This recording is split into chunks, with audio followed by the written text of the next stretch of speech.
Bonjour à tous et bienvenue sur Nectar et Moustache. Aujourd'hui une vidéo un petit peu hors série, puisque à l'heure où je tourne cette vidéo, il y a quelques jours c'était mon anniversaire. Et j'ai fêté ça bien entendu comme il se doit avec quelques amis, donc j'en profite pour saluer Alexandre, Pierre-Luc et Valentine, que je remercie d'être venus, et bien entendu mon amour Sarah qui était présente à mes côtés, qui a préparé beaucoup de choses pour cet apéritif dînatoire.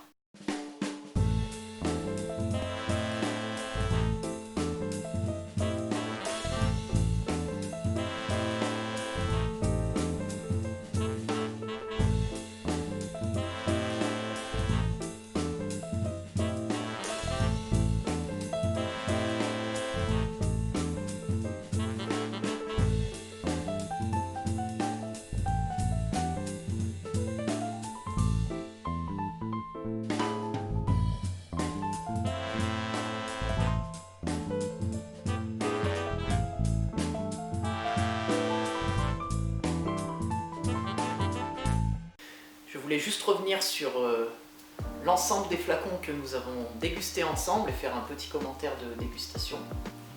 Alors, ça va être un petit peu de l'impro cette vidéo, mais j'espère que ça vous plaira. N'hésitez pas à me dire si ça vous plaît, on en fera peut-être d'autres lors de prochaines soirées entre amis. Alors, on a démarré la soirée avec ce champagne. Un blanc de blanc en brut nature, donc sans ajout de sucre, sur le terroir de Vertus, en premier cru de la maison Fourny et Fils. Donc c'était un très joli chardonnay, vraiment une belle fraîcheur, beaucoup de minéralité. Et la signature de la maison, c'est une petite pointe un peu saline en fin de bouche.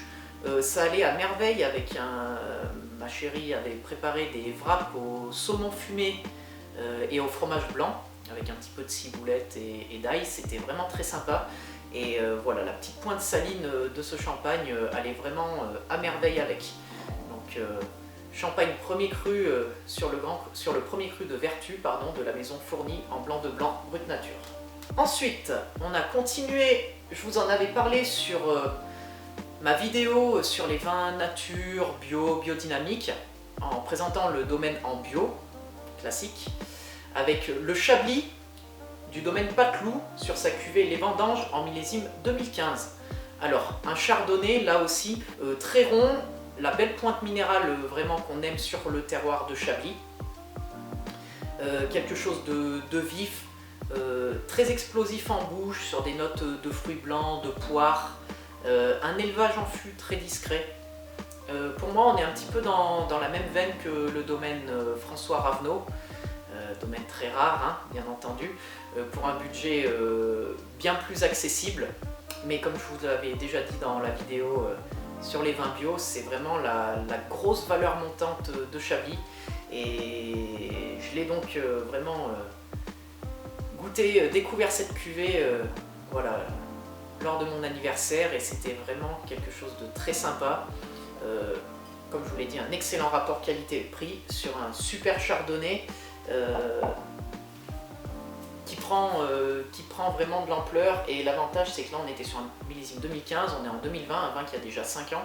Pour un Chablis, il était à pleine maturité, mais on sent malgré tout qu'il y avait encore un petit potentiel de garde derrière. On aurait pu le garder encore 3-4 ans sans le moindre problème, et je pense sur ces premiers crus et ces grands crus, ça peut se garder plusieurs années, une bonne dizaine, douzaine, quinzaine d'années. Ça peut vraiment très très bien évoluer. Ensuite, on va attaquer les rouges. On est resté en Bourgogne, une bouteille qui me faisait de l'œil depuis un petit moment, un Pommard premier cru, les Chaponnières du domaine Launay-Oriot en millésime 2015. Alors, contrairement à beaucoup de pommards qui des fois sont très exubérants, très explosifs en attaque et au nez, mais des fois un petit peu plus austères ensuite en milieu et en fin de bouche, là c'était quelque chose de très constant, énormément de finesse et de délicatesse. On sentait vraiment la belle expression du pinot noir. Millésime 2015 qui avait été un millésime assez chaleureux, là les tanins et l'alcool est vraiment fondu, il n'y a jamais cet aspect lourd en bouche, c'était très velouté. Ça allait à merveille avec des petites brochettes de crevettes et de chorizo aux herbes. Vraiment super sympa, le chorizo était relativement doux, donc ça n'a pas pris le dessus par rapport au vin, ça a vraiment souligné les qualités de l'un et de l'autre. Que dire d'autre?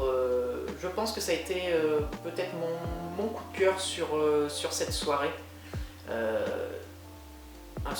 Vraiment super Bourgogne. Alors ça reste un pommard premier cru, hein, on est sur une bouteille qui coûte environ 70 €. Mais là où d'autres pommards classiques de domaines plus prestigieux montent à 80, 85, 90 €, là pour 70 €, vous avez un super pommard, une super expression du pinot noir, la puissance mais aussi beaucoup de délicatesse. C'était vraiment super sympa.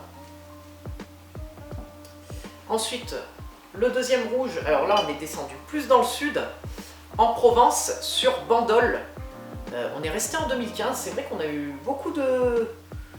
sur les millésimés, on n'a eu que des 2015, hein, je viens de me rendre compte.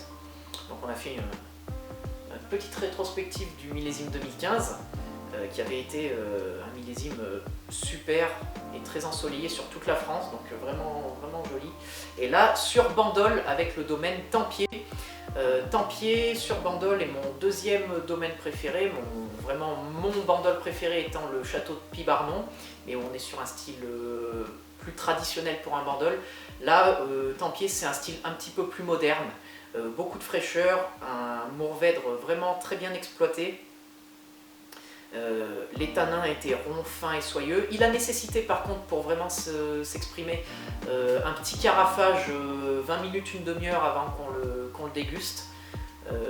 Mais une fois carafé, c'était vraiment une merveille. On avait fait ça avec des cuisses de canard au four avec des herbes et des oignons. Et c'était vraiment super. Il y avait de la puissance, de la structure. Le canard, qui est une viande assez forte, a vraiment été mis en valeur par le Bandol. Il y avait des belles notes, un petit peu d'olive noire, de fèves de cacao grillées, un petit peu de café aussi, de tabac à cigare, la feuille de tabac à cigare. En plus, moi j'aime beaucoup ça, donc c'était vraiment super. Un vin qui tape un petit peu, hein, ça fait 14,5 degrés. Le petit clin d'œil à mes amis, 14,5 volts comme on aime le dire. Mais voilà, c'était vraiment très fondu, il n'y avait pas cette sensation d'alcool brûlant en bouche, aucune amertume trop importante ou le côté un peu âpre qui des fois vous racle l'œsophage.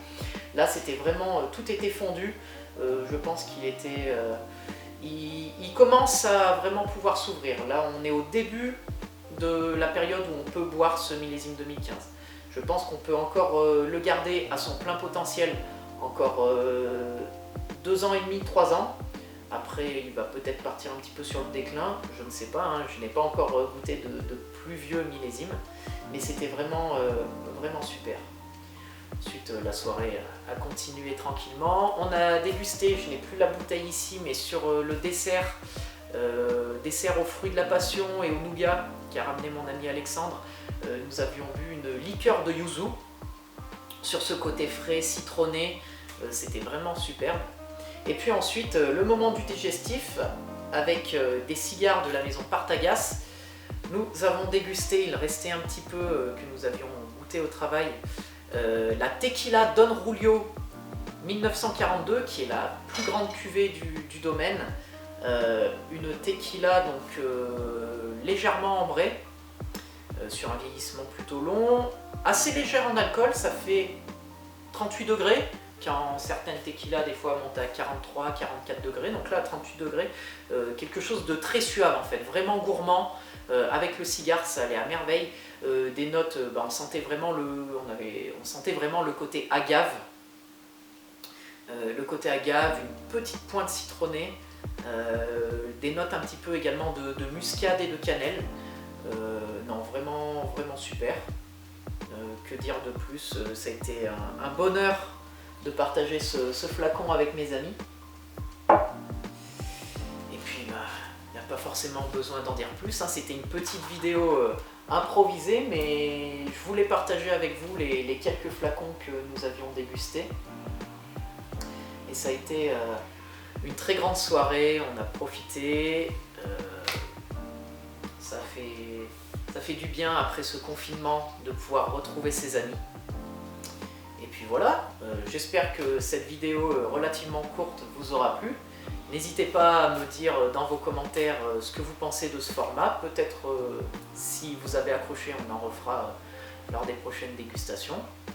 N'oubliez pas, comme d'habitude, de vous abonner sur YouTube et sur notre page Instagram, Nectar et Moustache, d'aimer la vidéo, la partager, commenter, activer la cloche pour recevoir les notifications. Sur ce, je vous souhaite une très bonne journée et à la vôtre pour les flacons que vous allez ouvrir. À bientôt!